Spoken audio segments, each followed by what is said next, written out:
જિલ્લાના હાઈવે પર ધ્રાંગધ્રાના સંસ્કારધામ ગુરુકુળ સામે છેલ્લા કેટલાય વર્ષોથી ચાલી રહેલી માધવ હોટલ ટી સ્ટોર સામે અંતે વહીવટી તંત્રએ કડક કાર્યવાહી હાથ ધરી હતી. સરકારી જમીન પર ગેરકાયદેસર રીતે ઉભો કરાયેલો હોટેલ અંતે પ્રાંત અધિકારી કાર્યાલય દ્વારા હોટલ માલિકને નોટિસ પાઠવી જરૂરી દસ્તાવેજો રજૂ કરવાની માંગ કરવામાં આવી હતી.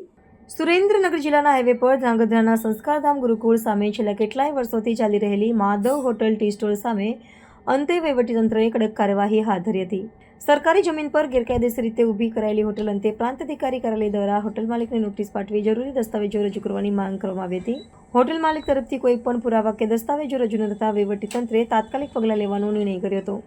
પ્રાંત અધિકારી હર્ષદીપ આચાર્યના માર્ગદર્શન હેઠળ મામલતદાર HR પડિયાર માર્ગ અને મકાન વિભાગના નાયબ કાર્યપાલક ઇજનેર SP જાડેજા, પોલીસ દળ તેમજ વહીવટી સ્ટાફની ટીમ ઘટના સ્થળે પહોંચી હતી. સ્થળ પર પહોંચીને જરૂરી કાર્યવાહી કર્યા બાદ ગેરકાયદેસર હોટલને તોડી પાડવામાં આવી હતી.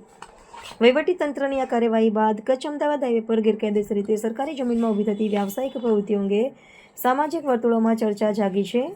લાંબા સમયથી ચાલતી આવી ગેરરીતિઓ સામે હવે તંત્ર દ્વારા કડક વલણ અપનાવવામાં આવશે તેવી સંભાવનાઓ વ્યક્ત થઈ રહી છે. આ સાથે જ સ્થાનિક લોકોમાં પણ સંદેશો ગયો છે કે જે કોઈ પણ સરકારી જમીન પર કબજો કરીને ગેરકાયદેસર પ્રવૃત્તિઓ કરશે તેમના વિરુદ્ધ આવી જ કાર્યવાહી હાથ ધરવામાં આવશે. આ પગલાંથી ગેરકાયદેસર કબજાખોરી સામે ચેતવણીરૂપ સંદેશો ફેલાયો છે.